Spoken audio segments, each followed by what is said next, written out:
Well, hey everyone, welcome to another Blu-ray haul. This time we're going to talk specifically about Criterion.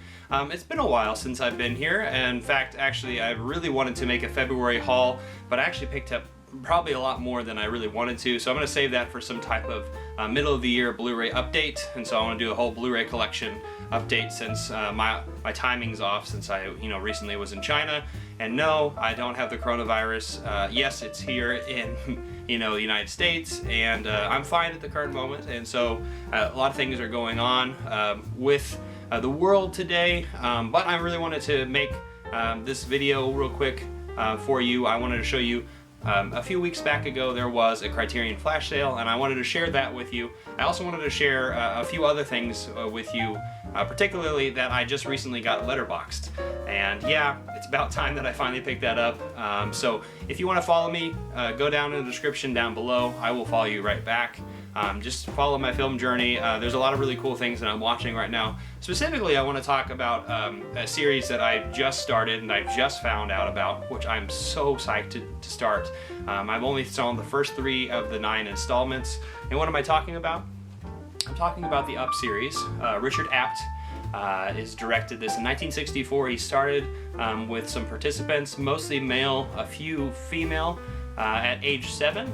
And then 7 years later he did 14, 21. It's every 7 years he kind of goes back and looks at the social, the economic, the class, the background of each of these people and individuals who are kind of just growing up in society. This is in England. Some of them have traveled abroad, some of them might just want to stay home, some of them are really rich, some of them are not so well off, some of them are in an orphanage. And so yeah, it's really, really interesting and exciting, and I can really tell that someone like Richard Linklater would totally get inspiration from something like this. And I cannot believe that it's took me this long to actually find this. So this is a Region B Blu-ray, and so if you are looking forward to this, just know I have a Region Free player. And I would recommend checking this out. This Up series is really fantastic. I've seen the first 3 installments up to 21, and I've been floored away by how amazing this is. I'd say 14 has been the weakest one of the 3, mainly because they utilized the footage from 7 a little bit more than focusing on 14. But then again, knowing that age group, if you've seen 8th grade, you know how difficult it is to probably work with 14-year-olds and probably get some questions or life's answers from those kids at that age, because it's probably really difficult to work with them. So anyway, check out Up if you haven't seen this. It's fantastic. Check this out, please. And if you have a Region Free player, let's do that. All right, so let's move on to the Criterions. I picked up quite a bit.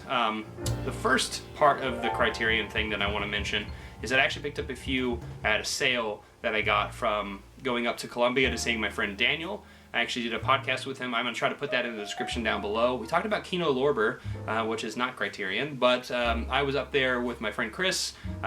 He made a special guest appearance as well. So I want to talk about those things that we picked up at that store. It was a buy 2 get 1 free sale, so I got some box sets. All right, so notably, I have not seen these films, and I just want to express that I'm looking forward to exploring these box sets. So the first thing I want to mention is the 3 silent classics by Joseph von Sternberg. We have Underworld in 1927, The Last Command in 1928, and we have The Docks of New York in 1928. These are silent films. I actually have the Joseph von Sternberg and Dietrich box set over here in the background, and so I have not really explored these filmmakers too often, but this filmmaker, Joseph von Sternberg, but I'm really, really looking forward to doing that, and I just need to set aside some time with that. So I got this box set. It was used. It looked in good condition, so I'm excited about that. And these next 2 things I actually got are from a German director who I have recently just saw the first film that he's done, because my roommate Joseph, partner in crime on the podcast, if you are interested, we've done a podcast last year. We might start that up again, hopefully, and I'll tell you in a second what that is. But the German director is Rainer Werner Fassbender, and I actually picked up 2 things by him. I got the TV series Berlin Alexanderplatz, which got re-released on Blu-ray, which is really, really cool. 902 minutes. Jesus Christ.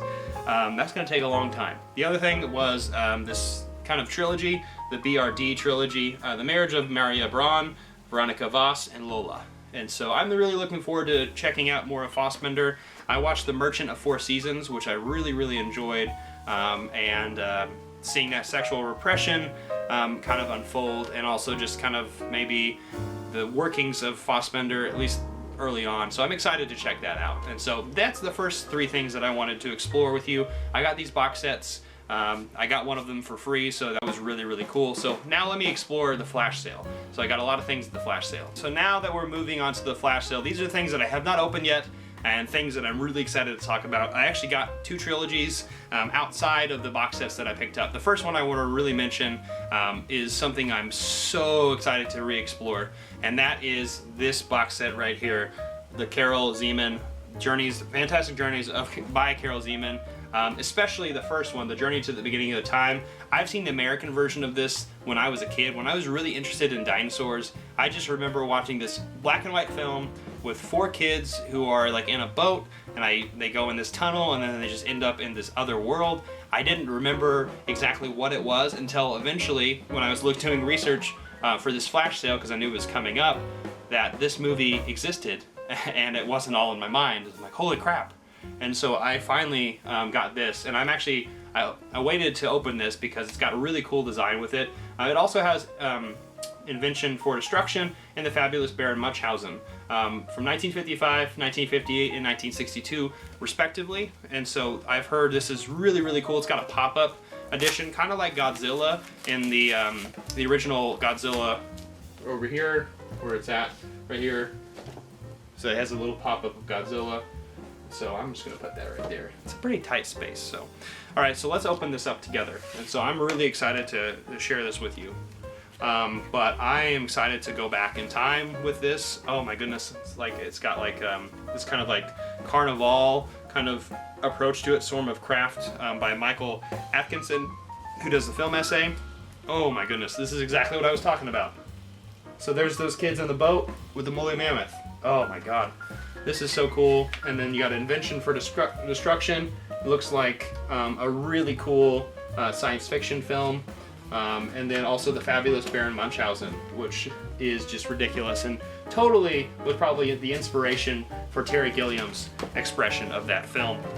I'm excited to check this out, guys.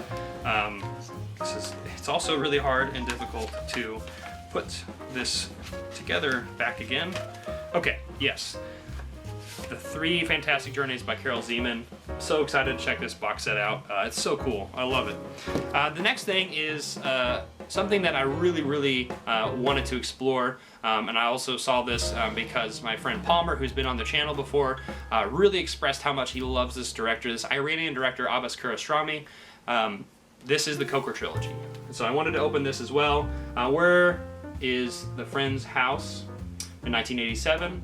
And Life Goes On in 1992, good years when I was born, and Through the Olive Trees in 1994. And so I'm super excited to check this out.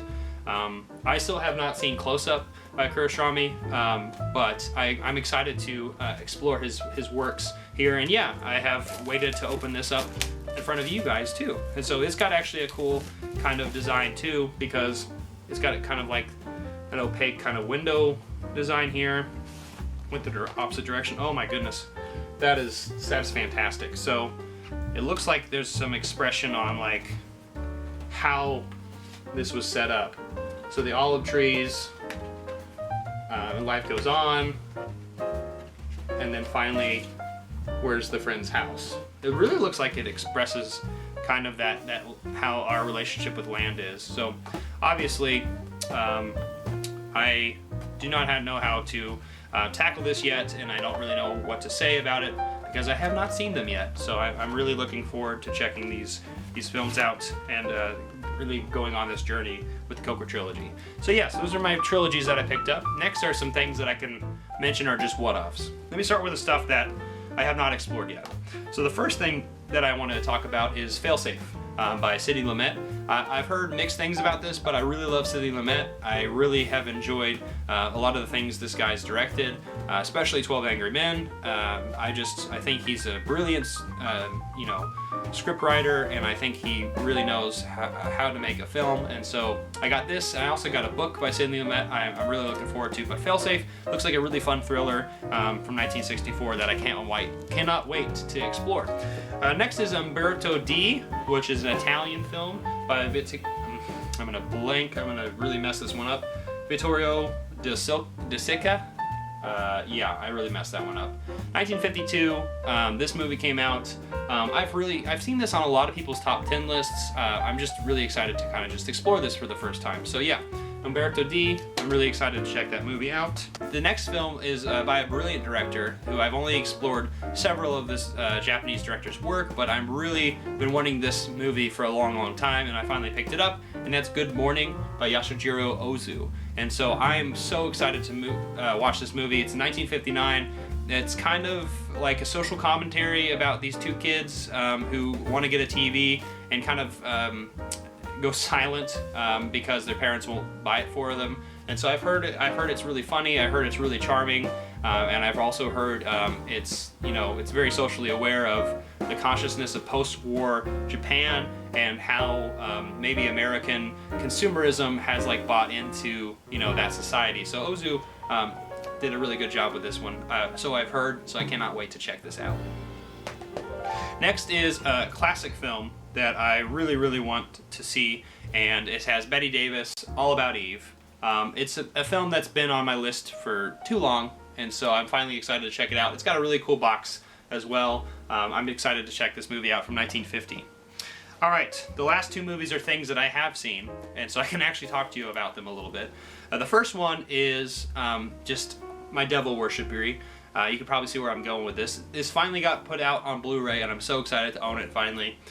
Haxan. It's Benjamin Christensen, 1922. This movie is ahead of its time. Holy crap. A lot of the social issues that it tackles, and femininity and sexuality, on top of the fact that it's got this hedonistic kind of approach to things. I really love this. I love this so much.